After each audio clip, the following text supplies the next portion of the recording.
부활주일 오후 예배에 나오신 모든 성도님들을 예수님의 이름으로 환영하고 축복합니다. 오늘 오후 예배는 특별히 대학 청년부 환신 예배로 드립니다. 우리 교회의 대학생들과 청년들이 부활의 기쁨을 나누며 헌신을 다짐하는 귀한 시간이 되기를 원합니다. 시간 말씀 앞에 나온 형제 자매들과 먼저 인사하고 시작하면 좋겠습니다. 앞뒤 좌우에 예수 그리스도 안에서 한 형제 자매 된 분들과 같이 이렇게 인사합시다. 그리스도의 마음을 품읍시다. 이렇게 인사하겠습니다. 네, 감사합니다. 네, 오늘도 말씀과 기도를 통해 우리를 구원하시기 위해 친히 낮아지시고 높아지신 예수님의 은혜와 사랑을 깨닫고 그 사랑에, 그 사실에 기뻐하고 감사하는 우리 모두가 되기를 원합니다. 오늘 오후 시간에도 웨스트민스터 소교리 문답의 정리를 따라서 하나님의 말씀을 살펴보려고 합니다. 간혹 성도님들 중에 교리를 살펴본다고 하면 벌써부터 지루하다, 재미없다 하시는 분들 있을 수 있을 것 같습니다. 또 성경만 보면 되지 왜 또 교리를 보나요? 이렇게 하시는 분들 있을 수 있습니다. 하지만 교리와 성경은 결코 별개의 것이 아닙니다. 교리라고 하는 것은 성경이 너무나 방대하다 보니 핵심적인 내용들을 짧게 요약해 놓은 내용이 교리입니다. 우리가 주일에 설교를 듣고 매일 말씀을 묵상하는 것은 이렇게 비유할 수 있습니다. 퍼즐 사진 한번 보여주시겠습니까? 마치 퍼즐 조각을 하나씩 모으는 것이다 라고 할 수 있습니다. 신앙의 연수가 오래되신 분들은 이미 수많은 설교들을 듣고 매일 말씀 묵상을 통해서 수많은 이 퍼즐 조각들을 찾았습니다. 그런데 문제는 뭡니까? 퍼즐 조각은 많은데 어디서부터 맞춰야 될지 도무지 알 수가 없다는 겁니다. 그래서 설교를 할 때 이게 왼쪽 오른쪽인지 왼쪽 위쪽인지 오른쪽 아래인지 찾을 수가 없습니다. 퍼즐을 맞출 때 가장 쉽고 빠르게 맞추려면 어디서부터 맞춰야 할까요? 가장자리부터 맞춰야 쉽고 빠르게 맞출 수 있습니다. 교리를 살펴보는 것은 이 퍼즐의 가장자리를 맞추는 작업이라고 할 수 있습니다. 또 다른 표현으로 얘기하자면 교리는 우리 신앙의 뼈대를 세우는 일이다 이렇게 이야기할 수 있습니다. 교리는 몸을 지탱해주는 뼈와 같은 역할을 합니다. 우리 몸과 근육은 뼈 없이는 서 있을 수가 없지요. 교리가 없으면 우리의 신앙은 형태가 없고 약해져서 무너지기가 쉽습니다. 교리라는 뼈대가 없는 신앙은 작은 시련이나 유혹에 쉽게 형태를 잃어버리고 무너지기 쉽습니다. 우리가 성경과 더불어서 교리를 살펴보아야 하는 이유가 바로 여기에 있습니다. 교리는 성도님들의 영적 건강을 위한 반드시 필요한 필수 영양소와 같습니다. 오늘 오후 시간에도 우리의 신앙을 위한 영적 필수 영양소 하나를 섭취하도록 하겠습니다. 이 과정을 통해서 우리의 믿음이 더욱 선명해지고 하나님을 아는 지식이 더 깊어지기를 소망합니다. 하나님과 사람 사이의 유일한 구속자, 중보자는 예수 그리스도이십니다. 오늘은 우리의 구원자 되시는 예수님이 우리를 위해서 무슨 일을 어떻게 하셨는지 살펴보도록 하겠습니다. 예수님이 우리를 위해 무슨 일을 하셨는지에 대해서는 사실 지난주 수요일 저녁에 김지현 목사님 말씀을 통해서 사실 다 잘 들었습니다. 다들 기억하고 계시죠? 반응이 좀 네. 소교리 문답은 예수님이 우리를 위해서 무슨 일을 하셨는지에 대해서 그리스도의 직분으로 설명을 합니다. 그리고 그리스도께서 어떻게 일하시는지에 대해서는 그리스도의 지위와 상태로 설명을 합니다. 예수님이 우리를 위해서 무슨 일을 어떻게 하셨는지 한번 살펴보겠습니다.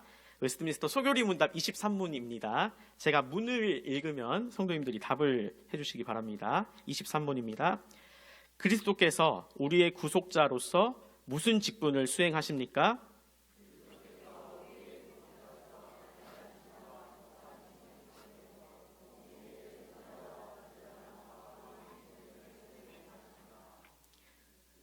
하나님과 사람 사이의 유일한 중보자이신 예수 그리스도께서는 타락한 인간을 위해서 무슨 일을 하십니까? 중보자이신 예수 그리스도께서는 선지자, 제사장, 왕, 이 세 가지 직분을 수행하십니다. 그런데 이 세 가지 직분에 특징이 있습니다. 기름 부음을 부어서 세운다라는 특징입니다. 실제로 구약에서 이 세 가지 직분을 세울 때 머리에 기름을 이렇게 부어서 세웠습니다. 이 기름 부음 받은 자, 이 사람을 구약에서는 메시아라고 부르고 신약에서는 그리스도라고 부릅니다. 그리스도의 세 가지 직분을 간단하게 살펴보겠습니다. 먼저 그리스도는 선지자 직분을 수행하십니다. 선지자는 어떤 사람을 말합니까? 하나님의 말씀을 전하는 사람입니다. 선지자는 시대의 악함을 고발하고 부정한 왕이나 높은 사람들을 경고하고 또 하나님의 말씀을 선포하는 일을 했습니다. 가장 큰 선지자이신 예수 그리스도께서는 우리 구원을 위한 하나님의 뜻을 우리에게 나타내십니다. 무엇으로 나타내십니까? 말씀과 성령으로 나타내십니다. 구약의 여러 선지자들은 전에 들은 하나님의 말씀을 간접적으로 전했습니다. 그 사람들은 그림자였습니다. 그러나 실체이신 예수 그리스도는 전에 들은 이야기가 아니라 직접적으로 하나님 나라와 하나님의 뜻을 가르치셨습니다. 예수 그리스도는 가장 큰 선지자로서 구약의 선지자들이 외쳤던 가르침을 더 분명하고 본질적으로 가르치셨습니다. 그리스도께서 행하신 두 번째 직분은 제사장이었습니다. 제사장은 어떤 일을 하는 사람입니까? 하나님 앞에서 사람들을 대표해서 제물과 제사를 드리는 일을 하는 사람이 제사장입니다. 그리고 백성들을 위해서 중보하는 일을 하는 사람입니다. 죄의 삭은 사망이니 죄를 지으면 죄 지은 당사자가 반드시 죽어야 합니다. 그러나 제사장은 죄 지은 사람을 대신해서 동물을 끔찍하게 죽여서 하나님 앞에 드림으로 죄를 용서해달라고 간구했습니다.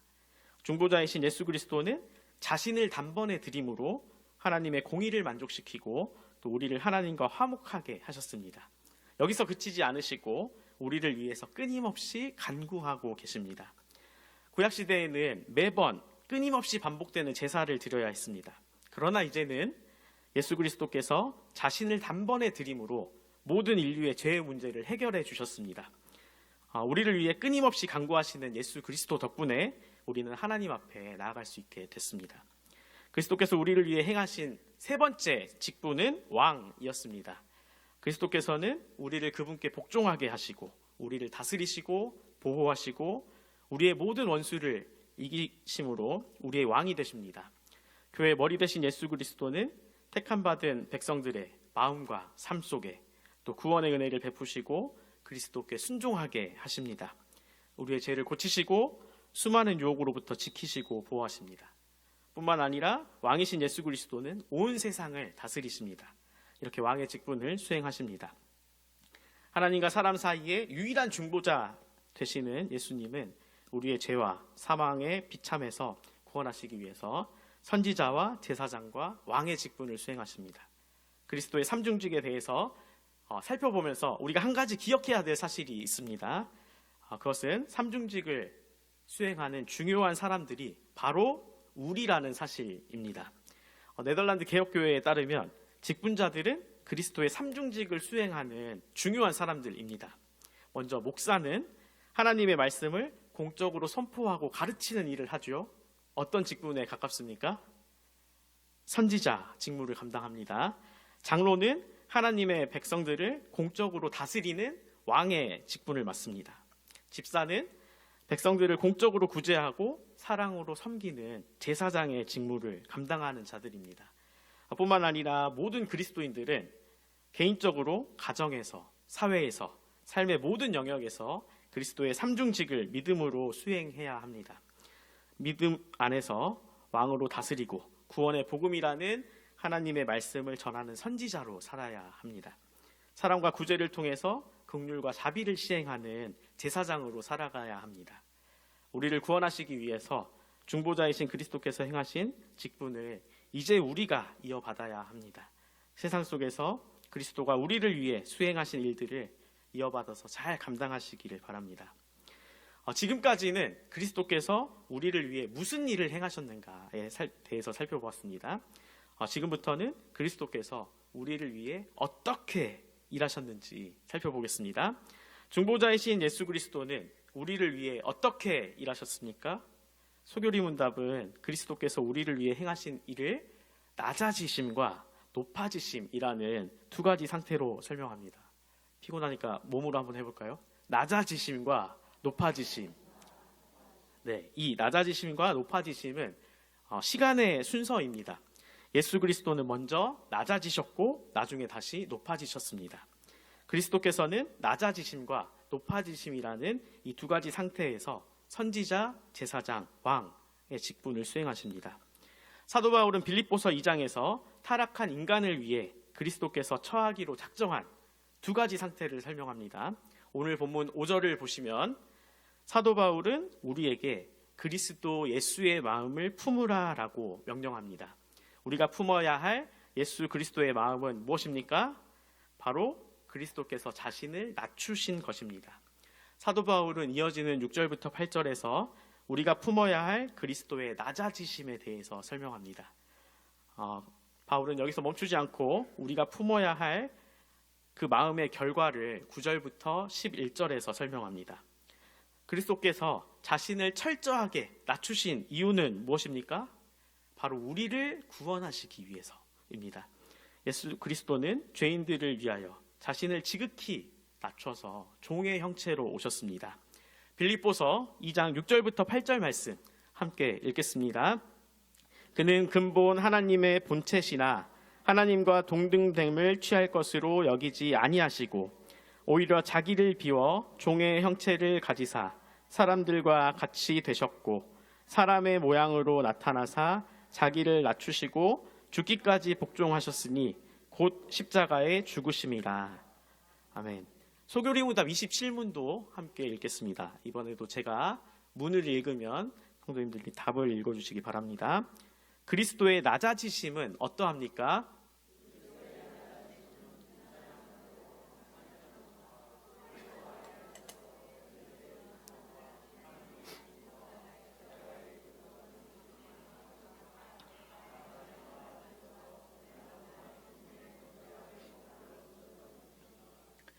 소교리문답은 예수 그리스도의 낮아지심을 비천한 처지에서 출생, 율법 아래 노이심, 고난당하시고 십자가의 저주에 죽음을 당하심, 그리고 장사 지낸 바 되셔서 잠시 동안 죽음의 권세에 머물러 계심이라고 설명합니다. 우선 그리스도의 낮아짐은 창조주가 피조물의 자리에 오신 것 자체가 낮아짐입니다. 신이 인간의 몸으로 오셨으니 출생 자체가 낮아지심의 시작입니다. 시간과 공간을 창조하시고 그것을 다스리시는 분께서 시간과 공간의 유한한 한계 속으로 오신 것 자체가 낮아지심입니다. 모든 것을 하실 수 있는 무한하신 분이 유한한 세계로 들어오셨습니다. 온 세상의 왕이시고 모든 것을 할 수 있는 하나님이 가난한 목수의 아들로 말구유의 아기로 오셨습니다. 모든 것을 하실 수 있는 분이 스스로의 힘으로는 아무것도 할 수 없는 아기로 오셨습니다. 모든 것에 부요하신 분이 가난한 목수의 아들로 오셨습니다. 그리스도께서 친히 가난해지심으로 우리를 부요케 하셨습니다. 이것을 두고 어떤 라틴 아메리카인이 이렇게 기도했습니다. 만물을 창조하신 그분의 지혜가 가난한 우리를 살리시려고 우리의 먹이로 오셨습니다. 이렇게 기도했다고 합니다. 뿐만 아니라 그리스도께서는 율법의 주인이심에도 불구하고 율법 아래에 복종해야 하는 종으로 오셨습니다. 하나님의 아들이신 그리스도가 사람의 아들로 오신 성육신 자체야말로 낮아지심 가운데 가장 큰 낮아지심입니다. 낮아지심의 첫 번째 상태는 비천한 신분으로 출생하셔서 율법 아래 복종하신 것입니다. 예수 그리스도의 낮아지심의 두 번째 상태는 고난을 받으시는 것입니다. 아담과 하와는 자신들의 죄 때문에 고난을 당했지만 예수님은 자기 죄가 아니라 아담과 하와의 죄 때문에 고난을 받으셨습니다. 죄의 결과는 수고와 노동과 슬픔이었습니다. 창조주이신 주님께서 죄의 후손으로 살아가는 비참과 고통을 맛보셨습니다. 우리와 같이 굶주림과 목마름과 피곤함을 겪으셨습니다. 우리가 인생에서 겪는 모든 고난을 친히 겪으셨습니다. 우리가 경험한 그 어떤 감당 못할 고통보다도 더 큰 고통을 겪으셨습니다. 사람들의 조롱과 핍박, 무시를 견뎌내야 했습니다. 무엇보다도 사랑하는 제자에게 배신과 배반을 당했습니다. 그리스도의 낮아지심의 세 번째 상태는 하나님의 진노를 받으시고 죽음을 당하신 것입니다. 예수님은 십자가에서 고난을 받고 죽으심으로 하나님의 진노를 한 몸에 받으시고 죄의 결과를 다 겪으셨습니다. 예수 그리스도께서는 우리를 위해 친히 낮아지셔서 죄인들을 위하여 하나님의 진노와 저주를 몸소 받으셨습니다. 이사야 선지자는 이사야 53장 5절에서 6절 말씀에서 주님의 구속을 이렇게 노래합니다. 이사야 53장 5절에서 6절 말씀을 함께 읽겠습니다. 그가 찔림은 우리의 허물 때문이요 그가 상함은 우리의 죄악 때문이라. 그가 징계를 받음으로 우리는 나음을 받았고 채찍에 맞음으로 우리는 나음을 받았도다. 우리는 다 양 같아서 그릇 행하여 각기 제 길로 갔거늘 여호와께서는 우리 모두의 죄악을 그에게 담당시키셨도다. 아멘. 그리스도께서 왜 우리를 위해 그렇게까지 하셨을까요? 고린도후서 5장 15절 말씀 함께 읽겠습니다. 그가 모든 사람을 대신하여 죽으심은 살아있는 자들로 하여금 다시는 그들 자신을 위하여 살지 않고 오직 그들을 대신하여 죽었다가 다시 살아나신 이를 위하여 살게 하려 함이라. 아멘. 그리스도의 낮아지심의 네 번째 상태는 무덤에 장사되어서 죽음의 권세 아래 거하신 것입니다. 예수님이 무덤에 장사되었다라고 하는 것은 예수님의 죽으심이 역사적인 사실이고 확실하다는 것을 가리킵니다. 죽음을 경험할 필요가 없으신 전능하신 하나님이 어둠이 전혀 없으신 빛이신 분이 죽으시고 어둠 가운데 거하셨습니다. 우리가 묻혀야 할 그 무덤에 예수님이 먼저 친히 누우셨습니다. 이것을 통해서 예수님은 우리에게 생명과 썩지 아니할 것을 드러내셨습니다. 낮아지신 예수님의 마음이 위대한 이유는 그분의 낮아지심이 높으신 전능자의 본성 상태를 그대로 유지하신 채 겸손히 자신을 비우셨기 때문입니다. 예수님은 스스로 자원하셔서 자기를 낮추셨습니다. 영원 전부터 하나님 아버지와 맺으신 구속의 언약을 따라서 하나님의 아들이신 예수님께서 이 일을 기쁘게 감당하셨습니다. 우리가 품어야 할 그리스도의 마음은 철저히 자기를 낮추는 겸손한 마음입니다. 우리는 할 수만 있으면 최선을 다하여 자기를 낮추고 비우고 종된 삶을 살아야 합니다. 우리가 한순간이라도 교만할 수 없는 이유는 만왕의 왕이신 예수님께서 우리를 위하여 친히 자기를 낮추시고 죽기까지 복종하셨기 때문입니다. 우리를 위해 낮아지신 예수님의 마음을 품어 겸손히 자기를 낮추고 종된 삶을 실천하시는 여기 모인 우리 모두가 되기를 원합니다. 예수 그리스도를 닮은 삶으로 하나님께 영광 올려드리기를 바랍니다.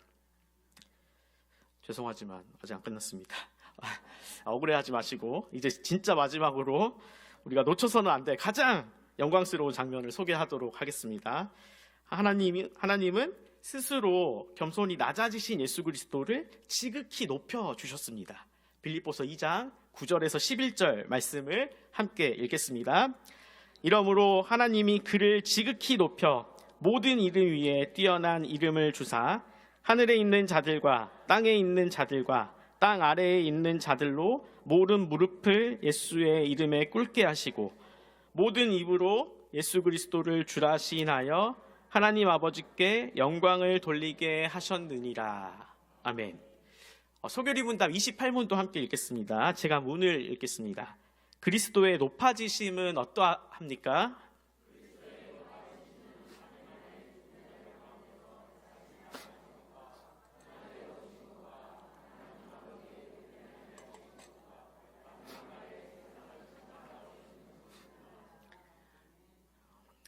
사도 바울은 죽기까지 복종하심으로 자기를 낮추신 예수 그리스도를 하나님이 지극히 높이셨다고 말합니다. 오늘 본문 6절부터 8절이 우리가 본받아야 할 마음이라면 9절부터 11절은 우리가 바라보고 소망을 품어야 할 마음입니다.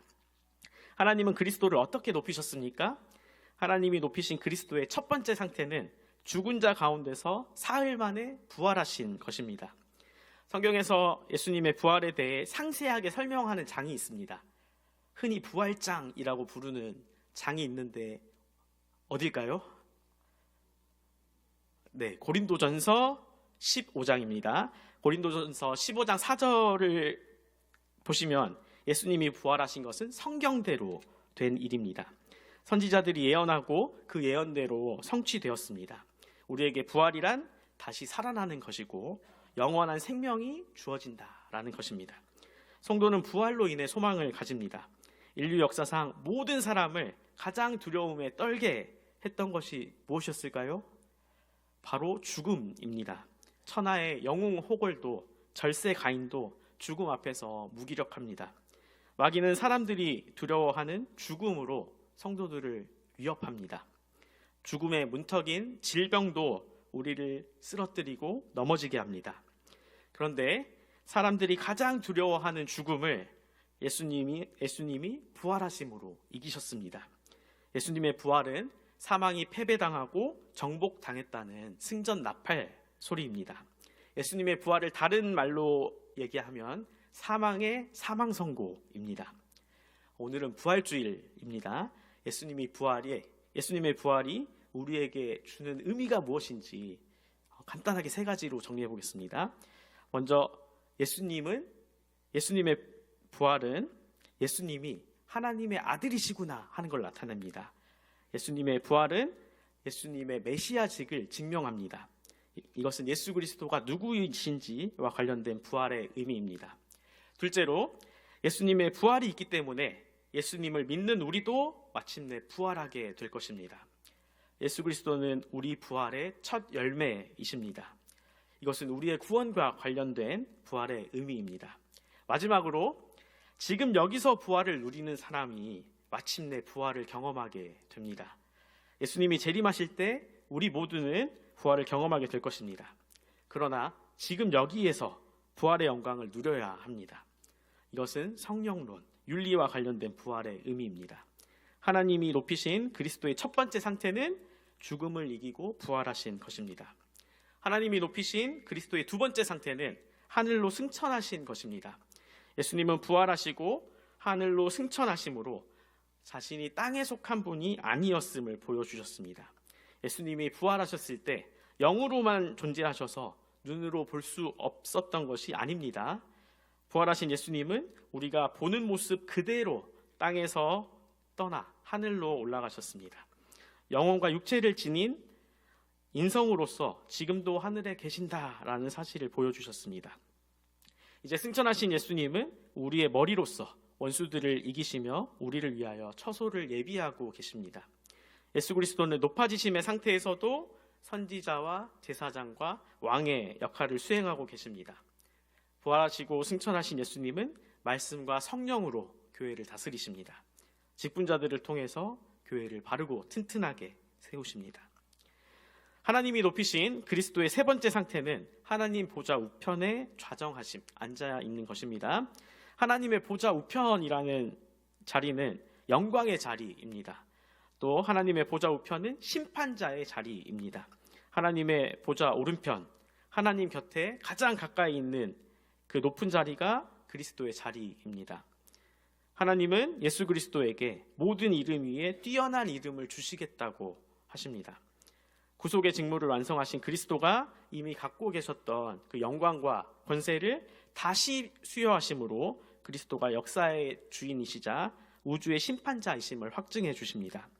자, 그러면 예수 그리스도는 하나님의 보좌 우편에서 지금 무엇을 하고 계실까요? 보좌 우편에 가만 앉아만 계실까요?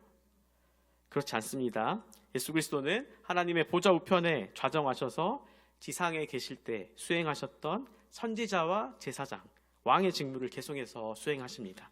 이 일을 성령을 통해서 수행하십니다.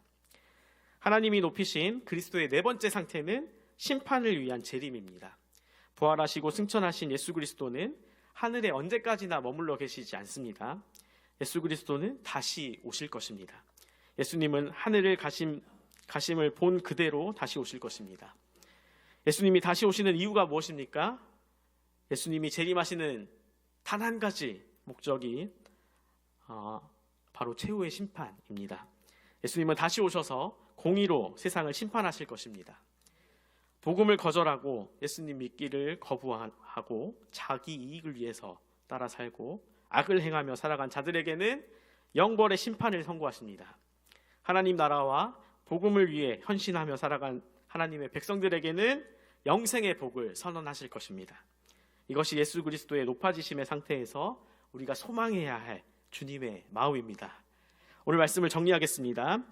하나님과 인간 사이의 유일한 중보자이신 예수 그리스도는 우리를 위하여 친히 낮아지셨고 우리를 위하여 높아지셨습니다. 이 모든 일은 우리의 구원을 위한 것이었습니다. 사도 바울은 그리스도 예수의 마음을 품으라고 명령합니다. 우리가 본받아야 할 그리스도의 마음은 죽기까지 순종함으로 겸손히 자기를 낮추신 예수 그리스도의 마음입니다.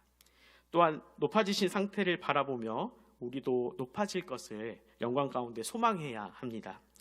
우리가 그리스도와 같이 겸손히 자기를 낮추면 하나님께서는 겸손한 자들을 높여주실 것입니다. 우리를 위하여 처하신 그리스도의 두 가지 상태의 낮아지심과 높아지심이었습니다.